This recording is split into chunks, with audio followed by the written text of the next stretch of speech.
I thought being the caretaker at Crescent Apartments was just another job, cleaning halls, fixing pipes, and collecting rent. But the rules, those cursed rules, weren't made to keep the tenants safe.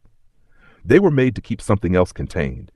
Now the walls are bleeding, the doors won't stay locked, and the whispers from the basement know my name.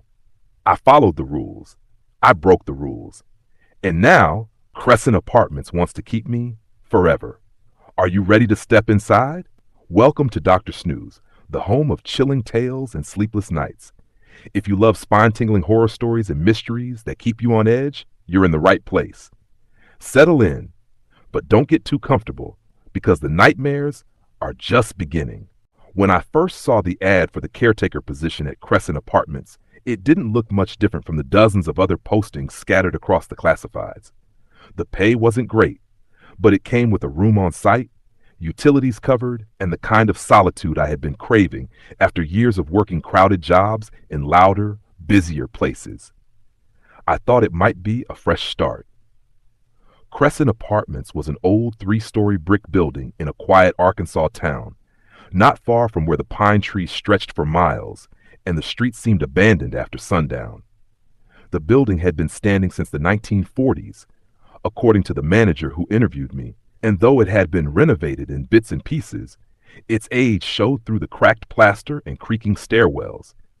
The manager's name was Mrs. Caldwell, a small, pale woman with tired eyes and a thin, unwelcoming smile. She barely looked at me during the interview, spending more time glancing over her glasses at the clipboard in her lap. She asked a few standard questions about my work history, if I had experience fixing plumbing or electrical problems, if I could handle late-night calls from tenants. Then she slid a folded piece of paper across the table to me. "These are the rules," she said. At first, I assumed she meant building policies. No smoking inside, quiet hours after 10, things like that. But as I unfolded the paper and scanned the typed lines, I realized these were something else entirely. 1. Never knock on apartment 6B, no matter what you hear. 2. If you see a tenant standing in the hallway after midnight, do not speak to them. Keep walking. 3. The basement lights must remain off. If you find them on, turn them off immediately. 4. Do not use the elevator after 11 p.m. Use the stairs instead. 5. If a tenant calls about the scratching in the walls, do not investigate. Tell them maintenance is scheduled. 6. Every Friday, leave a bowl of water outside apartment 2A. Do not ask why. I looked up from the paper, trying to hide the confusion on my face. Mrs. Caldwell was watching me now, her sharp eyes fixed on mine. "You'll follow them," she said flatly. It wasn't a question. I opened my mouth to ask what kind of strange tradition this was, but something in her tone, in her cold stare, told me not to press it. I nodded instead, sliding the paper into my jacket pocket. That was how my job at Crescent Apartments began. The first few days were uneventful enough. I fixed leaky faucets, changed light bulbs, unclogged a drain or two. The tenants were a quiet, strange bunch. Most of them didn't bother with pleasantries, barely nodding when they passed me in the halls. They kept their doors locked tight, and I rarely heard the sound of televisions, music, or conversation. It was as if the whole building lived under some unspoken hush. I tried not to think too much about the rules. They were easy enough to follow, after all. Still, I found myself rereading them in my small caretaker's room on the ground floor at night. They felt heavier each time I looked at them, as though they carried a meaning I wasn't meant to understand. It was on my 4th night that I first felt something was off. I had been returning from the laundry room when I heard it, a faint scratching sound coming from the wall behind apartment 3C. It wasn't the normal shuffle of rodents. It was deliberate, almost rhythmic, like nails dragging across plaster. The sound stopped as soon as I froze in place. My first instinct was to check it out. I had my tool bag slung over my shoulder, and I could have easily tapped on the wall or stepped inside to inspect. But then the rules echoed in my head. If a tenant calls about scratching in the walls, do not investigate. No one had called, but still I decided not to push it. I hurried back to my room, trying to convince myself it was just old pipes, maybe the building settling. The next night, I nearly broke another rule. I was walking down the 2nd floor hallway after midnight, checking that the doors were secured, when I saw him. A tall man, gaunt and motionless, standing near the end of the hall with his face turned toward the wall. His hands hung at his sides, fingers twitching slightly as though he was trying to grasp something unseen. I slowed, unsure if he was a tenant or a trespasser. His clothes looked worn and gray, blending almost seamlessly into the peeling wallpaper. My instincts screamed to say something, to ask if he needed help. But again, the rules surfaced. If you see a tenant standing in the hallway after midnight, do not speak to them. I kept walking, forcing my legs to move past him. My pulse hammered in my ears as I neared his still figure. I didn't dare look at his face. I walked right by, keeping my eyes locked on the stairwell door. When I reached it and pulled it open, I risked a glance over my shoulder. The hallway was empty. I didn't sleep much that night. By the end of the week, Friday arrived, and I remembered the strangest rule of all. I filled a metal bowl with water from the tap and carried it to apartment 2A. I felt ridiculous crouching down and setting it outside the door like someone leaving milk for a stray cat. But I did it anyway. The next morning, when I went back to retrieve it, the bowl was bone dry. Not just empty, the inside was spotless, gleaming, as if it had been licked clean. I told myself it was nothing unusual. Maybe a tenant's pet had gotten to it. But when I asked Mrs. Caldwell casually later that day if pets were allowed in the building, she shook her head. "No animals," she said sharply. Then, narrowing her eyes, she added, "You remembered the water?" I nodded. "Good. Always remember." Her tone left no room for more questions. That night, I woke to a sound outside my door. It was the faint shuffle of footsteps, slow and dragging, pacing back and forth. I sat up in bed, holding my breath. My caretaker's room had a small square window in the door, covered with a curtain. The footsteps paused just on the other side. I wanted to look. God help me. I wanted to know who or what was standing there. But I stayed still, clutching the blanket in my fists, heart pounding so hard it hurt. After what felt like hours, the footsteps retreated, fading down the hall. The next morning, I found a damp handprint smeared across my door, as though something with long fingers had pressed against it in the night. That was when I began to understand. The rules weren't suggestions. They were the only things keeping me safe. By my second week at Crescent Apartments, the strangeness of the place had already become impossible to ignore. It wasn't just the rules. It was the way the building seemed to breathe around me. The air felt heavier after sunset, like the walls themselves were holding something in. I began to pay more attention to the tenants, curious about who exactly lived here and why they seemed so different from anyone I'd ever met. There was Mrs. Lang in 1C, a thin elderly woman who always smelled faintly of lavender. She rarely spoke, but sometimes when I passed her door, I heard her humming softly, a tune I couldn't place, slow and mournful, like a lullaby that belonged to another century. Then there was the young couple in 3B, Kevin and Mara. They were the only ones who ever made small talk with me, though their conversations were brief, almost forced. Kevin's eyes darted constantly, like he was afraid of being overheard. Mara once pressed a hand to my arm and whispered, "Be careful. It gets worse." Before I could ask her what she meant, she hurried inside and slammed the door. The others were even stranger. A man in 1A who never left his apartment except to collect his mail at exactly 6 o'clock each evening. A woman in 2C who walked her hallway barefoot, muttering in a language I didn't recognize. And of course, the tenants I never saw at all, the ones behind doors that remained locked and silent no matter the hour. It was apartment 6B that gnawed at me most. The rule said never to knock on that door, no matter what I heard. And late at night, I always heard something. It started as faint whispers, like a television turned low. Then came the laughter, soft, childish giggles that carried through the plaster. Sometimes there were thuds, sharp and sudden, as if furniture was being thrown across the room. But no one ever came or went. I asked Mrs. Caldwell once, who lived in 6B. She just frowned and said, "No one you need to worry about." On the 12th night, I was making rounds when I found the basement light on. My stomach dropped. Rule number 3 was clear. The lights must remain off. I stood at the top of the stairs, staring into the dim glow below. The single bulb cast long shadows against the concrete walls. I told myself it was simple. Just go down, switch it off, and leave. But my body resisted. Something about that glow felt wrong, as though it was more than just a bulb burning where it shouldn't. Still, I forced myself down the steps. Each creak of the old wood echoed too loudly. The basement smelled of damp earth and rust. At the bottom, I found the switch and flicked it down. Darkness swallowed everything at once. For a moment, I stood frozen in the pitch black. That was when I heard it, the sound of something moving in the far corner. A scrape, like claws against concrete, followed by a wet sucking noise. I didn't wait to find out what it was. I bolted up the stairs, slamming the door behind me so hard the frame rattled. My hands were shaking as I locked it, my breath ragged. That night, I couldn't stop thinking about what might have been waiting in the dark. The following day, Mrs. Caldwell stopped me in the hallway. She studied me for a long moment before saying, "You turned the lights off." I nodded, unsure how she knew. "Good," she said softly, almost to herself. "If you had left them on, it would have come up." I wanted to demand an explanation, but her expression silenced me. She looked pale, as though she hadn't slept in days.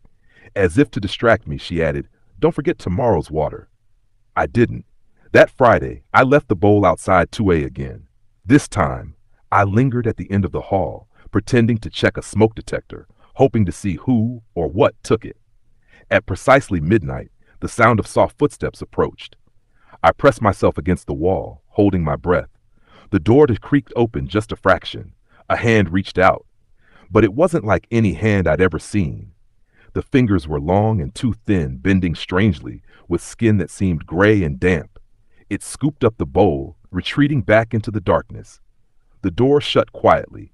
I stood there, heart racing, until I could finally move again. Whatever lived in that apartment, it wasn't human. The next morning, the bowl was spotless once more. After that, the nights grew harder. The scratching in the walls spread to more apartments. Tenants began calling me at all hours, complaining about strange sounds. I repeated the line Mrs. Caldwell had instructed, "Maintenance is scheduled." It felt like a lie, but what else could I do? One night, Kevin from 3B knocked on my door. His face was pale, his eyes wide with fear. "You've heard it, haven't you?" he whispered. I hesitated before nodding. "It's not rats, it's not pipes, they're inside." His voice trembled. "Inside the walls, moving around, watching." I asked him what he meant, but before he could answer, Mara appeared at the end of the hall. She shook her head quickly, pulling him away. "Don't," she hissed. "Not here." They left me standing there with my skin crawling. The worst came 2 nights later. I was heading up the stairwell when I saw a child at the top of the landing. A little girl, no more than 7, dressed in a faded nightgown. Her hair hung in tangles, her bare feet leaving damp marks on the steps. She looked at me with wide, glassy eyes. "Can you help me find my mom?" she asked softly. Something in me broke. I knew the rules. I knew better than to respond. But she looked so lost, so fragile.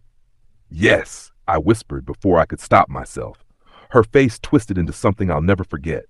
Her mouth stretched too wide, splitting at the corners, teeth sharp and jagged. She lunged forward, arms reaching. I stumbled back down the stairs, nearly falling. When I looked again, she was gone. That night, I locked myself inside my caretaker's room and shoved a chair under the doorknob. I didn't sleep at all. Every creak in the building felt like a warning. It was then I realized the rules weren't just about keeping order. They were about survival, and I had already broken one. After that night with the little girl in the stairwell, I couldn't shake the feeling that something had shifted. I had broken the rules, and I was certain the building knew it. The following day, I walked the halls with a pit in my stomach, expecting something terrible to happen at any moment. The tenants seemed to notice too. Mrs. Lang from 1C refused to meet my eyes when I passed her. Kevin and Mara avoided me completely, their door staying firmly shut. Even Mrs. Caldwell's already cold demeanor had turned icy. She stopped me near the lobby, her voice a sharp whisper. "You spoke to it, didn't you?" I opened my mouth, but no words came. She didn't wait for an answer. "Don't lie. I can see it on you. The building marks those who break the rules." I wanted to demand what she meant, but she walked away briskly, leaving me frozen in the dim hallway. That night the scratching in the walls grew louder than ever. It followed me from room to room, like something crawling just behind the plaster. I pressed my ear to the wall once, only to jerk back instantly. The sound wasn't just scratching anymore. It was whispering. My name. It said my name. I spent hours pacing my room, the chair wedged against the doorknob again. Around midnight, I heard movement in the hallway. I peered through the curtain on my door's window and froze.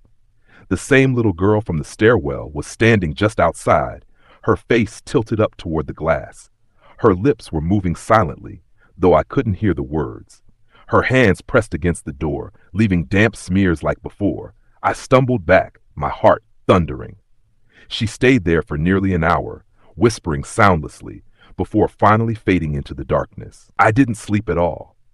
The next morning, I found another mark on my door. This time it wasn't a handprint. It was a symbol drawn in something dark and sticky. A circle with jagged lines cutting through it like a broken crescent moon. I scrubbed it off, but the image burned in my mind. Days blurred together after that.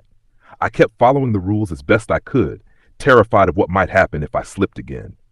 But the building seemed determined to test me. One night, as I carried the water to 2A, I heard crying from down the hall. A man's voice, hoarse and broken, calling out for help. It echoed off the walls, growing louder with every step I took. I clenched my fists, forcing myself to ignore it. I set the bowl outside 2A and turned to leave. That was when the crying stopped abruptly, replaced by a sharp laugh that made my skin crawl. A laugh that followed me all the way back to my room. The tenants were unraveling too. I passed Mara in the stairwell a few days later, and she grabbed my arm with a desperate grip. "You have to leave," she whispered fiercely. "This place eats people. It eats them alive." Kevin appeared behind her, pulling her away. "Stop," he hissed. "They'll hear you." I tried to ask what she meant, but they hurried off, leaving me shaken. That evening, Mrs. Caldwell called me into her office. Her pale face was even more drawn than usual, her hands trembling slightly as she folded them on the desk. "You've lasted longer than most," she said, "but the building doesn't forgive mistakes. It watches. It waits." I stared at her, finally breaking. "What is this place? What's in the walls? What's in 2A, in 6B? Her eyes darted to the office door before she leaned in close. "Don't ask questions you don't want answered. Just keep following the rules. That's the only way." Her words felt like a death sentence. That night, I made the mistake of glancing toward 6B. I had been walking the third-floor hallway when I heard the laughter again. Children giggling, feet pounding as though they were playing. My curiosity, or maybe my exhaustion, got the better of me. I stopped in front of the door. The handle rattled, once, twice, then violently, as though someone inside was trying to get out. I stumbled back, my breath caught in my throat. "Let us out," a voice whispered from behind the door. "Please, just open it." I turned and ran, my footsteps echoing all the way down the stairwell. That night the dreams began. I dreamed of the building stretching higher and higher, its brick walls twisting like flesh. I dreamed of endless hallways, each door opening to reveal faces that weren't human. Their mouths were too wide, their eyes too black, their voices a chorus of whispers. When I woke, I was drenched in sweat. But worse, there was dirt under my fingernails, as though I had been digging. I checked my door. The symbol had returned, darker this time, etched into the wood itself. No amount of scrubbing could remove it. By now, I knew the truth. The rules weren't enough anymore. I had broken one, and the building wasn't going to let me go. The only question left was how long I could last before it claimed me too. The scratching in the walls became constant. It no longer waited for night to fall. Now it followed me through the day as well. A ceaseless scraping that shifted from apartment to apartment as though it knew where I was at all times. The tenants pretended not to hear it. I would see them wince when the noise grew sharp, but their faces stayed blank, their mouths shut tight. No one dared mention it aloud. One morning, Kevin cornered me in the laundry room. His eyes were bloodshot, his hands trembling as he fumbled with the basket of clothes. "They're moving," he whispered. "They're not just in the walls anymore, they're finding ways out." I opened my mouth, but before I could speak, Mara stormed in. She grabbed his arm, shaking her head wildly. "Stop talking, Kevin. You'll make it worse." She pulled him away, leaving me standing there, rattled. Later that day, I found one of the basement doors cracked open. It should have been locked. I always checked. Against my better judgment, I pushed it shut and slid the bolt across. That night, the scratching intensified. I pressed my pillow over my head, but it was useless. It was in the pipes, the floorboards, everywhere.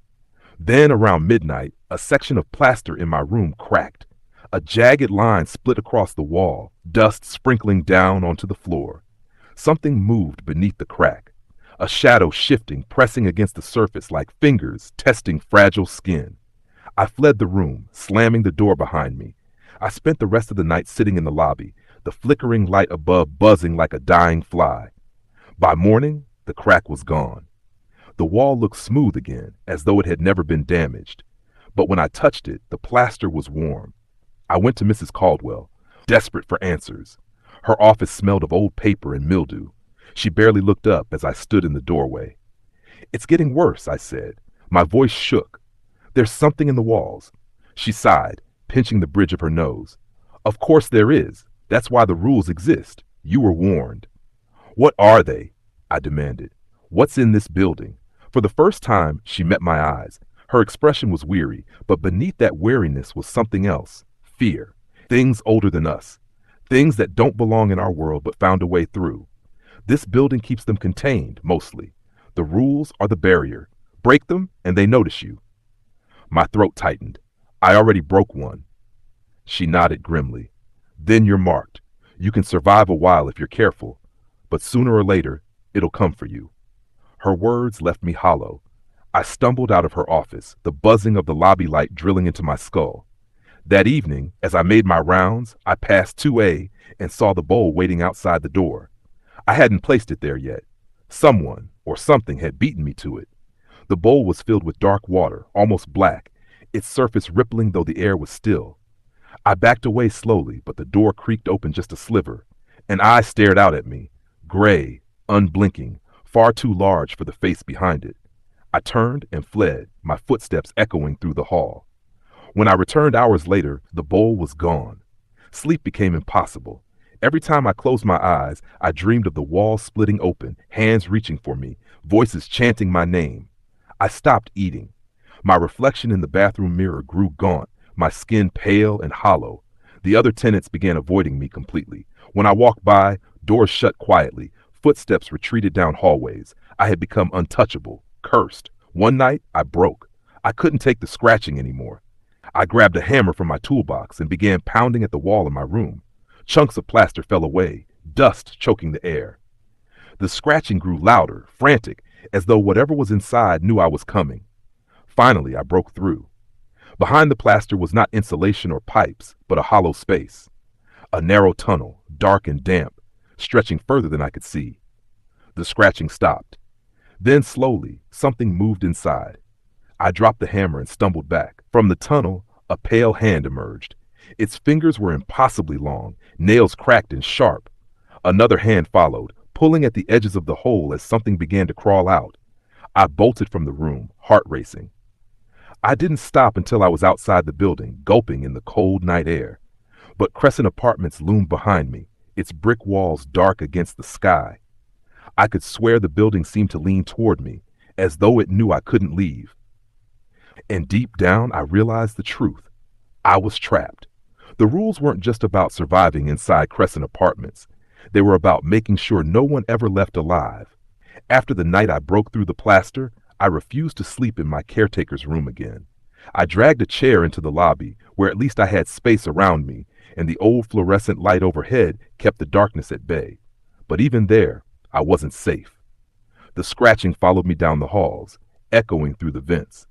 Whispers slithered along the edges of my hearing, too faint to catch fully, but I could always make out one thing: my name. Every Friday, I still left the water at 2A. I didn't dare skip it. The last time I lingered in that hallway, I had seen the thing's eyes staring back at me, and I wasn't about to provoke it again. But this Friday, something changed. When I set the bowl down, a voice drifted through the door. "Come inside." It was soft, almost gentle. For a second, I felt the urge to reach for the knob, to push the door open. But then I remembered Mara's warning. This place eats people. I left the bowl and walked away as fast as I could, though I felt that eye burning into my back until I turned the corner. That night, Mrs. Caldwell summoned me. She rarely called me after dark, and her face was drawn even tighter than usual. She shut the office door behind me and locked it. "They're growing restless," she said. "The rules hold them back, but not forever. And Her voice faltered. You've already been touched. I wanted to argue, to demand why I'd been dragged into this nightmare. But before I could speak, she slid another piece of paper across the desk. These are the emergency rules. Use them only if you have no choice. I picked it up with trembling hands. 1. If you hear your own voice calling from another room, do not enter. 2. If the elevator doors open on a floor that doesn't exist, close them immediately. 3. Should you see the building's reflection in a window, look away. If you stare too long, it will notice. 4. If apartment 6B opens, run. Do not look inside. Do not stop until you're outside the building. My throat tightened. Why 6B? What's in there? Her eyes darted to the door, as though afraid someone was listening. 6B is the heart of it. If it gets out, Crescent won't matter anymore. Nothing will. Her words haunted me all night. I found myself staring up at the ceiling, waiting for something to happen. And it did. At 3 in the morning, a loud crash jolted me awake. I grabbed my flashlight and ran into the hallway. The noise had come from upstairs, the 3rd floor. I hurried up the stairwell, my footsteps echoing too loudly. When I reached the hall, I froze. The door to 6B stood wide open. A cold draft poured out, carrying with it a smell like damp soil and rotting meat. The hallway lights flickered, buzzing weakly. Inside the doorway, only darkness waited. Every instinct screamed at me to run. The emergency rule was clear, but something compelled me forward, some terrible curiosity that gnawed at my mind. I inched closer, shining my flashlight into the apartment. The beam didn't reach the far wall. It just disappeared into a blackness that seemed to swallow the light whole. And then, from deep within that void, a face appeared. Not a human face. Its features were stretched and wrong, its mouth splitting too wide across its skull, its eyes glowing faintly like embers. It smiled. I stumbled back, the flashlight trembling in my hands. The smile widened, and a voice whispered from the dark, smooth and inviting. Caretaker, that broke me. I turned and ran, bolting down the hall, down the stairwell, not stopping until I burst through the front door into the cold night air. My lungs burned as I gulped down oxygen, my legs shaking. Behind me, the building loomed silent and dark. The door to 6B had closed. The next morning, Mrs. Caldwell confronted me in the lobby. Her eyes were hollow, her skin ashen. You saw it, she said flatly. I nodded, unable to speak. Then it's only a matter of time. Her words echoed in my head all day. I went about my duties in a fog, replacing light bulbs, sweeping the halls, anything to keep my mind busy. But no matter what I did, I couldn't shake the memory of that face smiling from the dark. That night, when I returned to my room, I found something waiting for me. On my bed lay the hammer I had dropped days ago when I broke through the plaster. Its metal head was coated in fresh dirt, and carved into the wall above the bed was a single word, etched deep into the plaster, mine. I don't remember how long I sat there in the stairwell after the old woman disappeared. It might have been minutes, maybe hours. My watch had stopped at exactly 3:03 a.m., the same time the lights flickered out, but I knew more time had passed than the clock suggested. The air in the stairwell felt heavier now, as if the building itself had grown tired of breathing. When I finally pushed myself up and stumbled back into the hallway, Crescent Apartments no longer looked like the same place. The wallpaper was peeling in strips, curling away like burned paper. The floorboards creaked under my boots, even though they had always been solid. The buzzing of the fluorescent lights had been replaced by a soft, steady hum, like the sound of a refrigerator, but deeper, alive, as if it was coming from inside the walls themselves. I made my way to the lobby. The front desk, where I usually kept my logs and flashlight, was gone. In its place stood a tall, narrow mirror framed in black wood. My reflection stared back at me, but there was something off. I lifted my hand, and so did it, but a second too late. My reflection was lagging. I backed away quickly, muttering to myself that this wasn't real, that I was just tired. That's when I saw it. A slip of paper pressed against the glass from the inside. My reflection smiled, my own face grinning unnaturally, and raised its hand to show the note. I leaned closer to read it. Rule number 9. If you see yourself in the mirror, leave before dawn. The rules. Always new ones, always appearing when I needed them least. But dawn was still hours away. I turned and bolted, heart slamming in my chest. The stairwell to the roof was sealed off by a padlock that hadn't been there before. The elevators stood with their doors wide open, but instead of floors, all I saw was a bottomless black shaft, breathing in and out like a throat. I wasn't going that way. The only choice left was the basement. The basement door groaned as I pulled it open. The smell hit me instantly, damp, metallic, like blood mixed with mold. My flashlight sputtered but stayed alive as I took each step downward. The deeper I went, the louder the hum became, vibrating through the concrete walls, through the air, into my bones. At the bottom, the hallway stretched longer than it ever had before. I'd been here dozens of times to check boilers and breaker boxes, but now it seemed endless, with pipes running overhead like veins. Doors lined both sides, none of which had ever existed before. Some had numbers. Some had names carved into them. One door had my own name scratched across it. I froze. Something moved in the shadows near that door. A figure hunched, crawling on hands and knees, dragging itself forward like a broken animal. It made wet, clicking sounds with its jaw, its head jerking side to side. When it lifted its face toward me, I saw my own eyes staring back, wide and terrified. I ran. I didn't look back. My boots slapped against the concrete, the hum now a roar, shaking dust from the ceiling. Doors banged open as I passed them, hands reaching out, voices calling my name in whispers and screams. My lungs burned, and just when I thought I couldn't go any further, I saw the end of the hallway. There was another mirror there, larger this time, and instead of my reflection, I saw the apartment building itself. Crescent Apartments, standing tall under the pale moonlight, but cracked and rotting like it had been abandoned for decades. Windows gaped open like empty eye sockets, and something inside shifted, crawling from window to window. The mirror rippled like water. Before I could stop myself, I stumbled forward and fell through. I landed outside, sprawled on the front steps of Crescent Apartments. The night air was cold, and for a moment I thought I'd escaped. But when I looked back at the building, my stomach dropped. The sign above the door no longer read Crescent Apartments. It read Caretaker's Rest. And in every single window I saw faces pressed against the glass, watching me, waiting. I tried to leave, to walk down the street, but the road stretched on without end. Every turn I took brought me back to the same building. Time didn't move here. The sky never lightened. My watch still said 3:03 a.m. I realized then what the old woman had meant. There was never a way out. The rules weren't there to protect me.